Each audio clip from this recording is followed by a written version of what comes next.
세 번째 진단입니다. 폭탄 중에 가장 큰 폭탄이죠. 세금 폭탄 얘기 한번 해보겠습니다. 다주택자들은 뭐 아까도 얘기했지만 내년 4월 1일까지 집을 팔아라 하는데 뭐 제가 집주인이어도 사고 싶어도 저도 안 살 것 같아요. 사고 싶어도. 왜냐면 그때 되면 다 내놔야 되는데 뭐 왜 삽니까? 그런 것처럼 시장은 참 그런가 하면 또 프레임은 뭐 풍선 효과다 뭐다 이렇게 얘기를 하고 있으니 시장은 정말 살아서 움직이는 유기체 같습니다. 정말로요. 자, 정부는 8.2 부동산 대책을 통해서 다주택자에 대한 양도소득세를 강화했습니다. 이 다주택자 및 부동산 시장에 미치는 영향 굉장히 클 것 같은데 우리 이재용 선생님 먼저 얘기해 주시죠. 현재 이번 그 8.2 부동산 대책에서 가장 논란거리가 되는 부분이 이 부분이죠. 사실 저는 이제 보유세가 좀 강화될 거라고 봤는데 오히려 이제 양도세를 강화했기 때문에 원래 처음에 문재인 그 캠프 시절엔 보유세 얘기 아니었나요? 이제 보유세 얘기가 나왔는데 보유세는 빠졌죠, 그게. 예, 보유세는 이제 그 전국적으로 쉽게 얘기해서 모든 주택을 가지고 있는 사람들한테 재산세라든지 그렇죠. 쉽게 얘기해서 종합부동산세가 부과되기 때문에 범위가 전국적인데 사실 어떻게 보면 우리 부동산 가격 자체가 좀 디커플링이 좀 돼 있지 않습니까? 일부 지역에서는 극심하게 가격이 오르는 반면에 일부 지역에서는 가격이 하락하거나 오히려 멈춰 있는 그런 상황이다 보니까 보유세 도입에는 조금 더 신중을 기해야 되겠다라는 어떤 그런 얘기가 있는 것 같습니다. 근데 이제 이 양도세라는 것은 내가 부동산을 팔고 남은 시세 차익이 있을 때 부과되는 거 아니겠습니까? 예. 결국에 뭐냐면 거래가 이루어지지 않는다라 그러면 세금을 부과할 수 있는 방법이 없다라는 거죠. 그렇죠. 만일에 이제 다주택자들이 시장에서 진단하듯이 어떤 갭 투자라든지 쉽게 얘기해서 대출을 60% 70% 일으켜서 LTV DTI 규제를 적용해서 어떤 대출을 받아서 이제 주택을 구입한 경우라면 어떤 재정적인 압박이라든지 이제 이런 부분이 있어서 내놓을 수 있겠지만 많은 자산을 가지고 있는 그 자산가들이 있다라면 그럼 뭐 정권은 5년밖에 안 되니까 5년 동안 버티면 되지 않겠느냐라는 어떤 그런 쉽게 얘기해서 이제 어떤 전쟁을 한번 해보자라는 어떤 그런 세력들이 좀 있을 거라고 보고 강남의 일부 다주택자들은 저는 그런 케이스라고 지금 보고 있거든요. 사실 그런 분들한테 양도세를 중과한다라는 거는 별 의미가 없습니다. 그래서 이제 양도세를 부과하기 전에는 뭔가 좀 이렇게 추후적인 어떤 보완책이 좀 나와야 되지 않을까라고 생각을 했는데 국토부인가요? 저 김수현 사회수석께서 말씀하셨죠. 그렇다면 이번 달부터 이제 다주택자에 대한 세무조사를 강화하겠다. 결국에 뭐냐면 탈세가 되고 있는 어떤 부분들을 강화해서 간접적인 지금 압박을 하고 있지 않나라고 이렇게 생각을 합니다. 단순하게 양도세를 중과한다라고 했을 땐 시장에 얼어붙는 기능이 있지 거래가 활성화가 될 거라고 생각하지 않습니다. 그렇게 돼서 시장에 얼어붙는다라면 양도세 중과를 통해서 다주택자들이 시장에 집을 내놓을 수 있게끔 하겠다는 압박 조치는 실패로 끝날 수밖에 없겠죠. 그렇죠. 그러니까 최근에 이제 그렇게 되면서 그 실패로 끝나지 않기 위해서 보완책으로 내놓은 곳이 이제 쉽게 얘기해서 세무조사라든지 이런 부분을 하겠다라고 얘기하고 계속 이제 압박 수위를 높여나가지 않겠나라고 생각을 합니다. 어쨌든 지금 제가 생각하기에는 내년 지방선거, 총선거 이후에 그러니까 내년 6월 이후에는 이 보유세에 대한 부분도 만약 이 시장 가격이 잡히지 않고 그다음에 이제 이 양도세 중과에 따르는 효과가 제대로 발휘하지 않는다라면 이제 꺼낼 수 있는 카드가 보유세의 어떤 강화가 아닌가 이렇게 생각을 합니다. 그 정책이란 걸 갖고 시장을 이렇게 옥죄다 못하면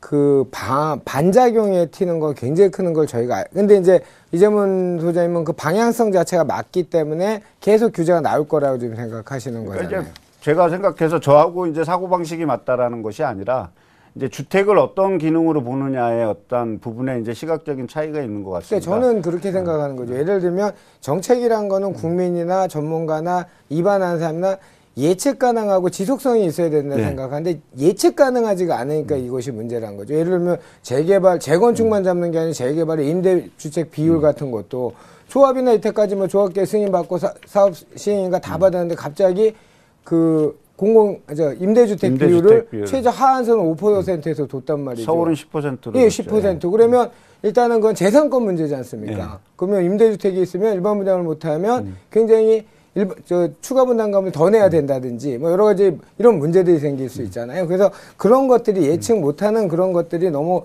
옥죄는 그런 것들이 있다는 우려를 저도 표현을 하고 싶고 자, 요 문제에 대해서 다주택자 부동산 시장에 미친 영향 우리 곽창석 대표님 어떻게 보십니까? 양도세 중과를 하면은 그 조정지역에서 최고 세율로는 거의 주민세 포함하면 70% 정도 가까이 되죠. 내야 됩니다. 그러면 만약에 대출을 받아서 투자하면은 이자 비용으로 뭐 예컨대 한 30%쯤 빠져나갔다면은 100% 오르면 투자자는 0% 갖고 가고 정부가 70%, 은행이 30%를 갖고 가는 구조입니다.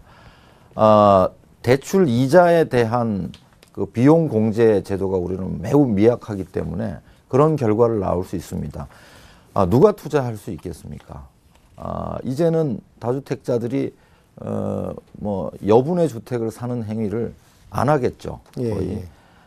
그러나 이런 구조가 됐을 때는 결국은 투자해 주는 사람이 없기 때문에 실수요자의 기반만 가지고 그분들을 대상으로 주택의 공급이 이루어져야 되는데 실수요들은 굉장히 선별적이고 까다롭습니다. 그렇죠. 그래서 또 예를 들어서 내가 내년에 결혼할 거다. 그러면은 내년에 가서 집을 구하지 올해 집을 구하지 않거든요. 이런 것들 때문에 주택 공급이 부족해질 수밖에 없습니다. 양도세를 중과할 경우에는.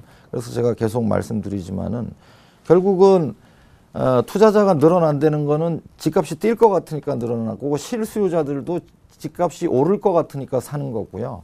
지금은 그런 기제를 다 없애놨기 때문에 당분간은 거래도 정지되고 집값도 정체된 것처럼 보이지만 부작용은 어떤 게 나타나냐면요. 현재 다주택자인 사람들이 내년 3월까지는 일부 집을 내놓을 수 있지만은 그 이후에는 집을 내놓기가 어렵다는 거죠. 그렇죠. 특히 장기 보유 특별 공개도 없어졌기 때문에 결국은 보유하면서 전세금을 올려받으면서 결국 올려받은 전세금으로 월세를 놓는 이런 형태로 장기화될 가능성이 그러니까 임대 시장이 높거든요. 더 불안정해진다는 이런 얘기죠. 그렇죠. 그래서 저도 사실 그런 게 걱정이 되고요.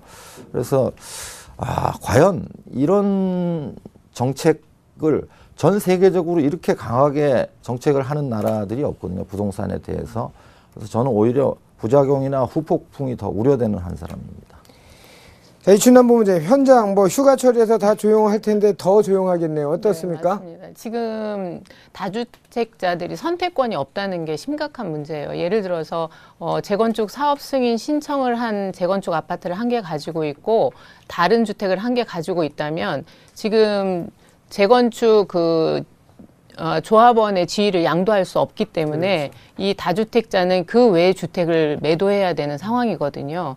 이러면 개인의 재산권 침해의 요소가 너무나 강해요. 그렇기 때문에 지금 모든 그 주택 관리를 시장에 의존하지 않고 시장이 흐르는 대로 두는 것이 아니라 나라가 정부가 모든 것을 지금 다 컨트롤하겠다 이렇게 말하고 있는 거와 같습니다. 그렇기 때문에 제가 오늘 오전에도 상담을 했었는데 그러면 나는 어떻게 해야 되느냐라는 질문이 왔거든요. 근데 지금 다주택자라고 해서 무조건 다 매도를 한다는 이런 문제는 좀 심각하게 받아들이고 있습니다.